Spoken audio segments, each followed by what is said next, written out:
images sont vraiment partout. Elles nous submergent à chaque coin de rue. Quand je suis à vélo, concentré sur ma route, je les vois même si je ne veux pas les voir. Et quand je vois ça, les images dévalent de partout.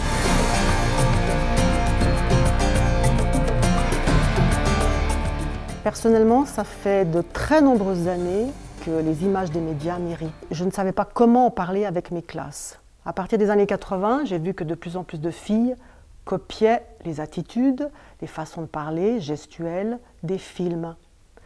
Dans les années 90, les garçons ont commencé à faire la même chose, à copier les attitudes, la façon de parler, l'accent agressif des mauvais garçons de certains films.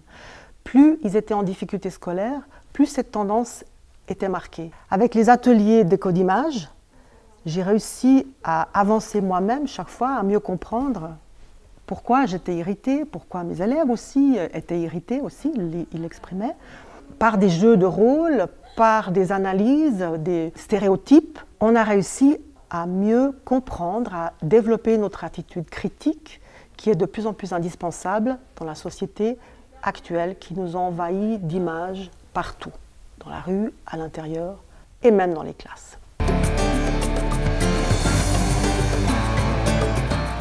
Les médias diffusent des images dans tous les sens, tout le temps. Si on n'est pas habitué, si on ne fait pas une analyse, ces images vont nous engloutir. On est tous influencés par le poids des images et le poids des apparences. C'est encore plus crucial et plus important pour les jeunes. Cela met à mal l'estime qu'ils ont d'eux-mêmes. Une étude de l'OMS montre que 40% des garçons entre 11 et 15 ans et 50% des filles du même âge n'aiment pas leur apparence physique et n'aiment pas leur capacité physique ni intellectuelle. Nous vivons dans une société de l'image démultipliée en raison des nouvelles technologies. Qu'on le veuille ou non, ce flot continu d'informations visuelles imprègne nos esprits et met à mal nos repères. C'est pourquoi, à la maison comme au travail, savoir voir les images est devenu aussi important que savoir lire l'a été dans le passé. C'est en multipliant nos perspectives sur les images que nous pouvons cultiver la confiance en soi, l'estime de soi et l'expression de soi. Bienvenue à la Fondation Images et Société. Ici, au 100 rue de Carouge, tout est réuni pour nous, pour vous permettre de mieux comprendre les images et leur impact sur nous. C'est pas pour rien que la pub s'appuie très fort sur des images qui touchent directement notre émotionnel. Des études montrent que la majorité des enfants préfèrent les céréales qui sont le plus souvent mises en avant par les publicités. Pareil pour les boissons sucrées. Et rappelons-nous que Patrick Lelay, patron de TF1, a dit publiquement « Ce que nous vendons à Coca-Cola, c'est du temps de cerveau humain disponible. » Et si on le rendait disponible pour de meilleures choses? Découvrir la face cachée des images permet de mieux voir en soi et autour de soi. C'est ce que nous appelons le décodimage. Des ateliers et des expositions développées sur 30 ans, mais aussi des solutions prêtes à l'emploi, adaptables à des besoins variés, permettent d'aborder des thèmes comme l'estime de soi, les relations interpersonnelles, la santé, le sexisme et le racisme. Près de 50 000 documents classés en collections thématiques éclairent les images actuelles, explorent les modèles anciens et interrogent les stéréotypes culturels. Alors rejoignez-nous à la Fondation Images et Société et osons notre diversité humaine pour le bien-être de chacune et de chacun. Multiplier les perspectives sur le monde des images est une des clés de notre approche. C'est pourquoi nous vous proposons de découvrir les éclairages de quelques conférencières et conférenciers qui ont partagé leur savoir-faire avec le public. D'abord, un extrait d'une conférence organisée ici sur les archives de la vie privée. Parmi les documents que nous avons repérés, je suis tombée sur un certificat d'études de comptable et un certificat de sténographie d'une jeune femme qui date de 1948. Dans ces deux certificats, il est très très clair comment la place de la femme et comment la place de l'homme dans cette gravure est assignée. Une autre conférence où Nignan van Blienburg, anthropologue, introduit la question du racisme dans l'image. Nous sommes des êtres de vision, chez l'homme comme chez tous les mammifères. La vision est extrêmement importante et pour nous, la couleur de peau est très frappante. C'est un marqueur identitaire très fort. Alors typiquement, le racisme est basé sur ce marqueur physique, évidemment, et qui permet très facilement de construire un discours d'infériorisation. Nous avons également tout un volet sur l'image publicitaire, en image fixe, mais aussi en vidéo.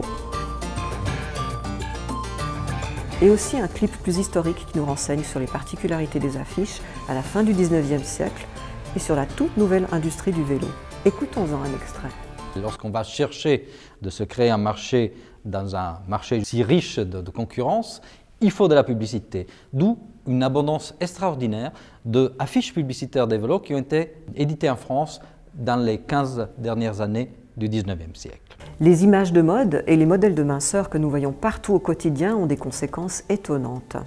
J'ai lu que 80% des étudiantes qui avaient vu des magazines de mode disaient que tout de suite après, elles se sentaient mal dans leur corps.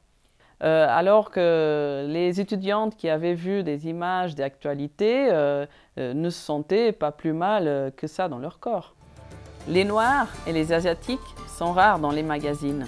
Alors je comprends, certaines de mes copines, métisses, africaines ou asiatiques, elles ne correspondent pas au canon montré.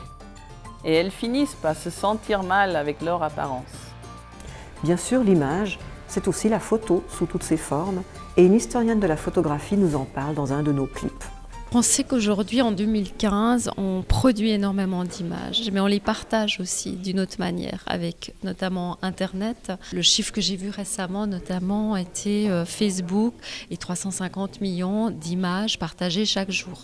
Je crois que les images nécessitent une réelle formation, alliant le décryptage, le jeu de rôle et les émotions.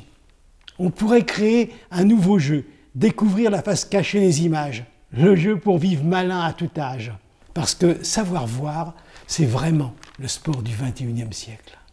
D'autres clips sont à votre disposition, comme celui de Gérald Herrmann, le célèbre caricaturiste de la Tribune de Genève, et un autre clip sur les femmes affichées, ainsi qu'un reportage sur l'exposition Ève et Adam ont 60 ans, inaugurée à Cité Senior. Et pour clore ce tour d'horizon de la Fondation Images et Société, une question sur la notion du rose et du bleu chez les enfants. Qu'est-ce qu'on voit sur cette image de vélo ?